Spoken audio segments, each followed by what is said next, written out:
Hey, hey, hey, happy day. Pajama Gramma, Sharon Horne-Ellstrom here with the beginning of section 3, your moral obligation.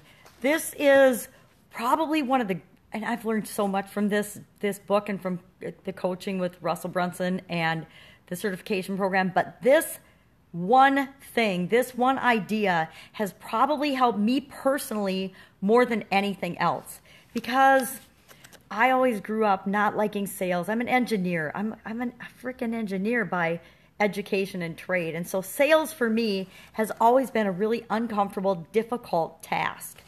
And this whole section, the whole thought process that Russell shares that I actually heard from Jay Abraham a couple of decades ago, but it didn't seep into me. I didn't get it, was the statement. I'm actually going to read this with my magnifying glass because that's how powerful it is.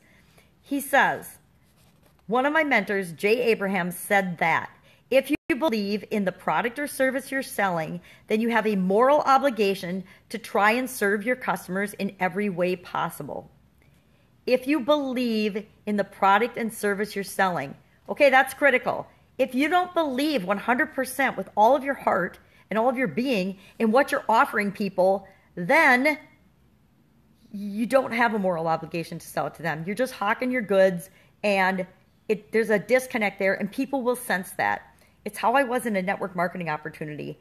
I loved the products personally, but I didn't love the way that it was presented to people and the way we were taught how to present it to people. I hated it because I knew that we were presenting it to people that, oh, you just get involved in this business and you'll be successful and you'll make a car bonus in a month and all these things. And I knew it was complete and utter bullshit. I knew that the vast majority of people that joined the organization would never be successful because it's like any other business. Only a certain fraction of people are ever successful at anything. It's not because 100% of the people could not be successful. It's because only about 3% of people will ever do what they need to do to get the success that they need and want from any opportunity, any system, any way of teaching. And that was a huge lesson that I had to learn because it broke my heart when I was in coaching programs and I would see people in the same coaching program as me, and my ex-husband and I would be succeeding and kicking butt and doing really well. And I'm thinking about a real estate program in particular. We were just really killing it in that industry. But other people that I liked and admired that were in it with us, they were having no results. They were getting zero, goose eggs, nothing. And they'd invested a lot of money to be in this coaching program just like we had. And the difference wasn't the system, because the system was the same for all of us. The difference was them and us and what we were willing to do to make the system work for us. And the same is true with what you're offering people. But if you believe in it, if you know that what you're offering people can positively impact their lives and transform them in some way, shape, or form, then it is your moral obligation to share that with them.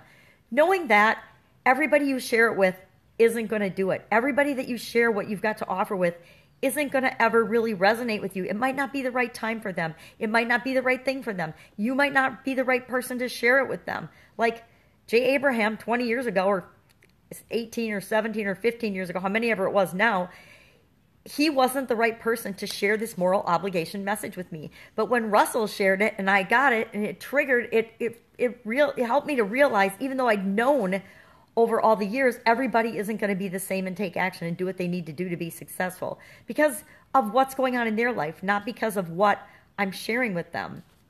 I know it works. It's worked for me and it's worked for a whole lot of other people, just like Expert Secrets has worked for other people. But it's part of why I am actually doing this video and created this course, was because I know it's my moral obligation to share expert secrets with other people so that they can get their word out, so that they can get their area of expertise out into the market, so they can fulfill their moral obligation of making the world a better place. Because I know that as many people as I've coached one-on-one or in small groups through this have been affected and have been putting it to work in their life, I don't remember how many books have been sold out, but there's 100 and some thousand books of this that have already been sold. And what percentage of the people are actually implementing it and doing what's taught in Expert Secrets? Only, I bet, 1,000, maybe 1,000 people out of that 100,000 are actually doing what they're learning in this book. And I want to make sure that since I understand it and am doing it and implementing it, I can help as many people as possible to actually do the same thing. Because I want that 1,000 people to be 100,000 people. I want that to be 1,000,000 people just as much as Russell does, because he'll sell more books and bring more people into his ClickFunnels world. I want more people to do it just from the standpoint, it's got nothing to do with ClickFunnels. It's got to do with, I know that I can talk and reach a certain amount of people that Russell can't.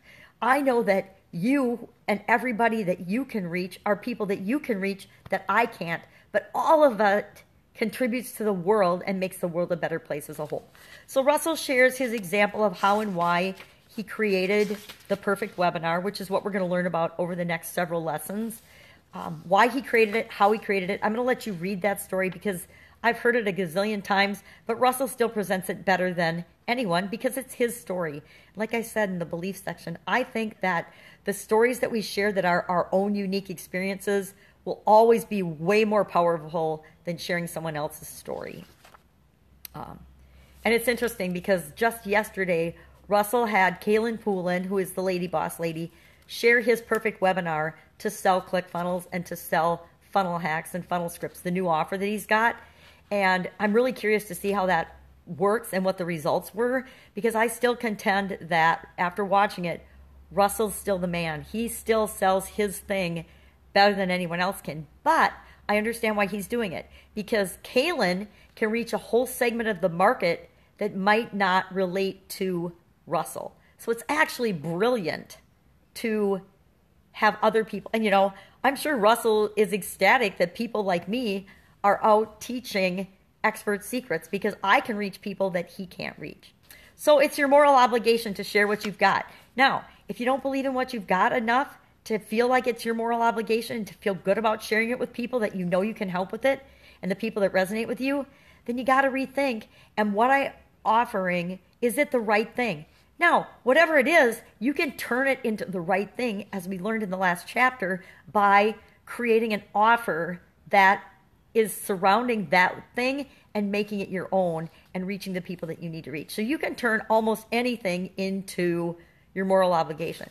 I could actually turn this magnifying glass into my moral obligation to share with people, because I have learned that it has opened up the world for me.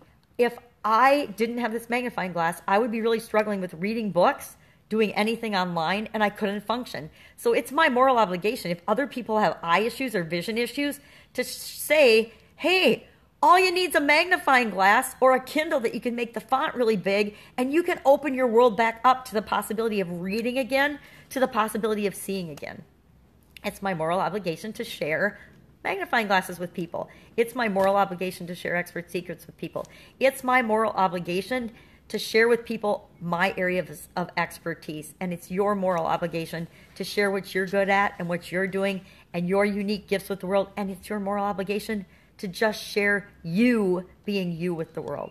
So go out, make it an awesome day. Catch up if you're still behind on the last section, because we're going to dive in fast and hard and really deep with the perfect webinar and how we create that, because it is so powerful. It's helped hundreds of people become millionaires. So if you want to become a millionaire, and even if you don't want to become a millionaire, if you just want to create some more income for your family, if you just want to get your message out to the world because you know it's your moral obligation to share what you've got in your area of expertise, then this is the platform and the strategy. And it won't necessarily be a webinar for you, but what you learn by creating this is applicable to any way you want to get your message across.